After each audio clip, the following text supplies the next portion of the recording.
Alors nous allons prendre la parole de Dieu dans le livre de Marc 5, la foi qui sauve. C'est une histoire que nous connaissons, il y a eu plusieurs enseignements là-dessus, mais je voudrais qu'ensemble on puisse partager quelques vérités sur ce texte. Marc 5, à partir du verset 25. Il s'agit donc de la guérison de la femme qui avait une perte de sang pendant 12 ans. Donc pour la première lecture, on va se tenir debout. Alléluia. Marc chapitre 5, verset 25. Or, il y avait une femme atteinte d'une perte de sang depuis 12 ans. Elle avait beaucoup souffert entre les mains de plusieurs médecins. Elle avait dépensé tout ce qu'elle possédait et elle n'avait éprouvé aucun soulagement, mais était allée plutôt en empirant. Ayant entendu parler de Jésus, elle vint dans la foule par derrière et toucha son vêtement. Car elle disait, si je puis seulement toucher ses vêtements, je serai guérie. Jusqu'au verset 34. 34. Au même instant, la perte de sang s'arrêta et elle sentit dans son corps qu'elle était guérie de son mal. Jésus connut aussitôt en lui-même qu'une force était sortie de lui et se retournant au milieu de la foule, il dit, qui a touché mes vêtements? Ses disciples lui dirent, tu vois la foule qui te presse et tu dis, qui m'a touché? Et il regardait autour de lui pour voir celle qui avait fait cela. La femme, effrayée et tremblante, sachant ce qui s'était passé en elle, vint se jeter à ses pieds et lui dit toute la vérité. Mais Jésus lui dit, ma fille, ta foi t'a sauvée. Va en paix et sois guérie de ton mal. Amen. Amen. Alors, ici, le texte nous parle de la femme qui avait une perte de sang pendant 12 ans. Je voudrais un peu rappeler le contexte dans lequel était cette femme.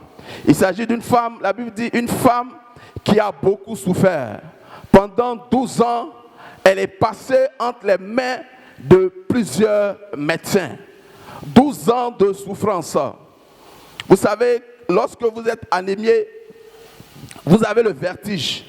Vous êtes essoufflé, vous êtes épuisé, vous êtes fatigué. Mais cette femme, pendant 12 ans, a vécu cette situation. Et la Bible nous dit qu'elle est passée entre les mains de plusieurs médecins. Oui, au sens propre du terme, parce qu'il s'agit d'une consultation gynécologique. 12 ans. Je ne vais pas aller plus loin que cela, mais c'était vraiment difficile pour la femme. La Bible nous dit qu'elle a dépensé tout son argent. Si sûrement c'était une femme qui avait quand même une situation financière qui permettait à cette femme de faire face à ses soins. Mais pendant 12 ans, elle s'est ruinée. Pendant 12 ans, elle s'est épuisée financièrement. Elle n'avait plus rien. Le comble, c'est que la Bible nous dit que sa situation allait de mal en pire. Pendant 12 ans, elle a cherché une solution humaine. Pendant 12 ans, elle a cherché les plus grands médecins. Si c'était ici, on allait dire qu'elle est passée entre les plus grandes cliniques du pays. Elle est passée entre les mains des plus grands professeurs. Mais malheureusement, elle n'a pas trouvé la guérison. Et la Bible nous dit que son cas s'empirait de jour en jour. Quelle souffrance. Le comble, encore, ce qui était encore plus difficile à accepter pour cette dame, c'est qu'elle était déclarée impure. Elle était rejetée par la société parce que la loi juive rejetait cette dame parce qu'on la considérait comme impure à cause du sang. Et pour justifier ce que je suis en train de dire, nous allons prendre Lévitique 15 au verset 25. La femme qui aura un flux de sang pendant plusieurs jours hors de ses époques régulières ou dont le flux durera plus qu'à l'ordinaire sera impure tout le temps de son flux, comme au temps de son indisposition menstruelle. Amen. Merci. Donc, c'est ce texte-là qui justifie ce que j'étais en train de dire. Cette dame était rejetée par la société. C'est-à-dire qu'elle cherche la solution entre les mains des médecins. Elle n'a pas de solution, mais la religion condamne cette femme. La religion lui dit, débrouille-toi, reste à l'écart, jusqu'à ce que tu retrouves la santé et que tu puisses nous rejoindre. Une femme qui était rejetée socialement. C'était vraiment difficile pour cette femme. Mais, comme on dit, Dieu ne dort pas. La Bible nous dit que, ayant entendu parler de Jésus, je veux dire à quelqu'un qui se trouve ici, la Bible nous dit que la femme a entendu parler de Jésus. Sûrement qu'elle a entendu parler de ce Jésus-là qui a guéri le paralytique à la piscine de Bethesda. 38 ans de maladie. Il s'agit de ce Jésus-là. Sûrement qu'elle a entendu parler de Jésus qui a guéri l'homme né aveugle. Oui, c'est de ce Jésus-là qu'elle a entendu parler. Sûrement qu'elle a entendu parler de Jésus qui a, je veux dire, guéri les paralytiques, guéri les boiteux, guérit les aveugles, guérit les soumis. Est-ce qu'on peut acclamer le Seigneur pour notre Jésus? Non, j'ai dit, est-ce qu'on peut acclamer le Seigneur pour Jésus qui guérit? Pour Jésus qui guérit. Gloire à Jésus. Jésus guérit encore. Et c'est sûr qu'au travers de ce message, Jésus va sûrement te faire du bien, toi qui souffres. Elle a sûrement entendu parler de ce Jésus-là qui a guéri cette femme qui était courbée pendant 18 ans. 18 ans d'une infirmité. Et la Bible dit que Jésus a touché cette femme et immédiatement son infirmité a disparu. Il s'agit de ce Jésus-là qui guérit encore, qui fait des merveilles, qui fait des miracles. Et elle s'est dit, c'est la solution. Elle s'est dit en elle-même que c'est aujourd'hui que j'aurai ma délivrance. Quelle que soit la situation, quelle que soit la société qui me rejette, quelle que soit ma maladie, je sais une chose. Ce Jésus-là qui a guéri les autres fera la même chose pour moi. Quelle foi! Est-ce qu'on peut encore acclamer le Seigneur pour notre Seigneur? Au verset 28, car elle disait, si je puis seulement toucher ses vêtements, je serai guéri. Si je puis toucher ses vêtements. Elle n'a pas fait de prière, elle a confessé, elle a déclaré. Elle n'a pas douté un seul instant. Quelle détermination! Et là, il s'agit de la foi. La foi qui nous conduit à l'action. La foi qui nous conduit à bouger les choses. La foi qui nous conduit au changement. Cette femme a dit, si j'arrive à toucher le bord de son vêtement, je serai guéri. Mais il y a une difficulté. La difficulté, c'est qu'elle est déclarée impure.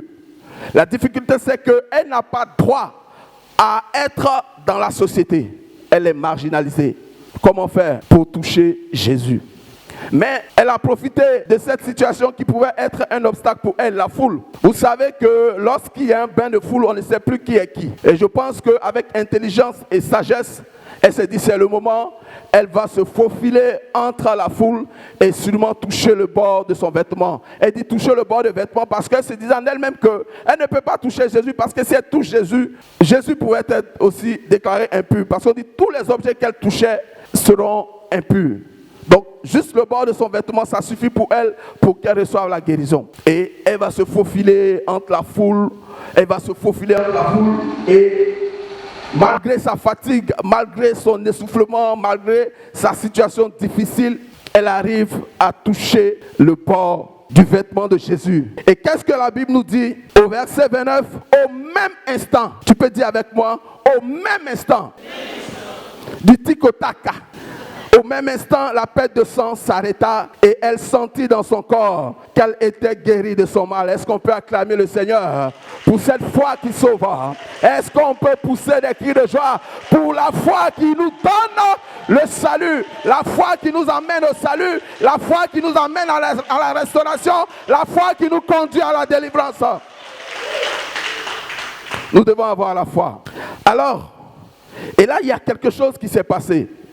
Jésus a senti qu'une force, au verset 30, la Bible dit, Jésus connut aussitôt en lui-même qu'une force était sortie de lui et se retournant au milieu de la foule et dit, qui a touché mes vêtements? Jésus a compris qu'il y avait quelque chose dans le ciel qui s'était passé. Je suppose que le royaume des cieux était en mouvement pour la cause de cette femme. Quelque chose de mystérieux, de glorieux venait de se passer. Et Jésus qui va dire, qui a touché mon vêtement? Et les disciples qui vont poser une question qui paraît banale, c'est un peu comme si c'était ridicule. On dit, mais Jésus, tu vois que la foule te presse, tu vois qu'il y a une foule autour de toi et tu dis qui a touché mon vêtement. Mais là, je veux dire à quelqu'un, les disciples en principe étaient censés avoir un niveau de maturité spirituelle et comprendre les choses spirituelles, comprendre ce qui venait de se passer. Mais l'intimité, la foi de cette femme a créé quelque chose entre Jésus et cette dame. Je veux dire à quelqu'un qui est assis ici, ce n'est pas le nombre d'années passées à l'église, mais c'est ta vie de consécration, ta détermination, ton engagement dans le service qui va te faire démarquer, qui va faire la différence entre toi et les autres. Amen. C'est ta vie de consécration. Tu peux être baptisé aujourd'hui et le lendemain parler en langue. Tu peux être baptisé aujourd'hui et le lendemain manifester les dons parce que tu as décidé avec zèle d'être engagé pour le service, d'être engagé pour la marche avec Jésus-Christ. Cette dame a compris cela et elle a touché Jésus, quelque chose s'est passé. Alors, au verset 34, et c'est là mon message. La Bible nous dit, mais Jésus lui dit, ma fille, ta foi t'a sauvée, va en paix et sois guérie de ton mal. Vous voyez que la femme est venue pour la guérison. Elle s'est dit, je viens, si j'arrive à toucher le bord de son vêtement, c'est sûr que je serai guérie. Mais qu'est-ce que Jésus va dire? Jésus va dire, ma fille, ta foi t'a sauvée, va en paix et sois guérie de ton mal. Donc avant même de parler de guérison, il y a un travail qui a été fait. La première des choses, Jésus dit ma fille. C'est parce que Jésus là vient de rétablir cette dame dans son identité première.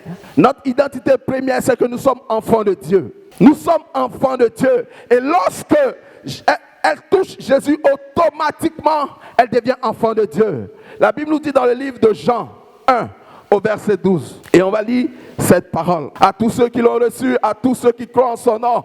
La parole, c'est-à-dire Jésus leur a donné le pouvoir de devenir enfant de Dieu. Jésus a guéri plusieurs personnes, mais il n'a pas il n'a pas dit ma fille, mais cette dame-là, il a dit ma fille. Elle est restaurée, elle est rétablie dans son identité première, à savoir d'être enfant de Dieu. À tous ceux qui l'ont reçu, à tous ceux qui ont cru en son nom, la parole, Jésus nous donne le pouvoir de devenir enfant de Dieu. La deuxième vérité, c'est que il dit ma fille.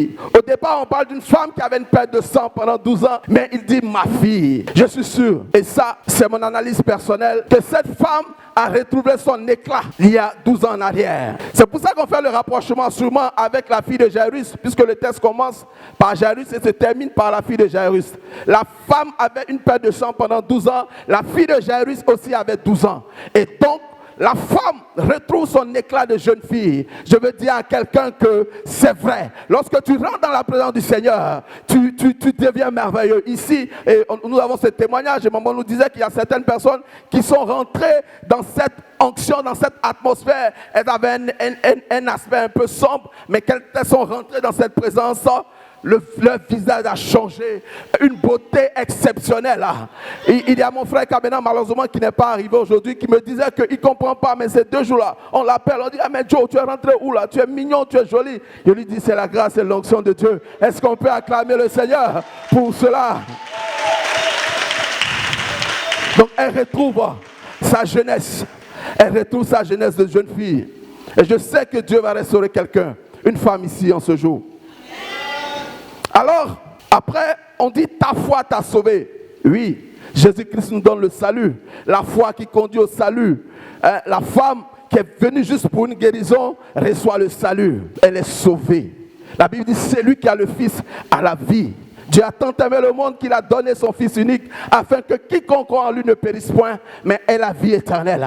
Cette dame est sauvée parce qu'elle a cru en Jésus. Cette dame est sauvée parce qu'elle a accepté Jésus. Cette dame est sauvée parce que dans le livre de Romains 8, verset 2, il est dit, l'esprit de vie en Jésus-Christ m'a affranchi de la loi du péché et de la mort. C'est-à-dire que cette femme qui était condamnée par la loi, cette femme qui était condamnée par la coutume, par l'esprit de vie de Jésus-Christ qui est sorti en Jésus-Christ, a touché la femme et elle a été guérie, elle a été restaurée. La foi qui sauve.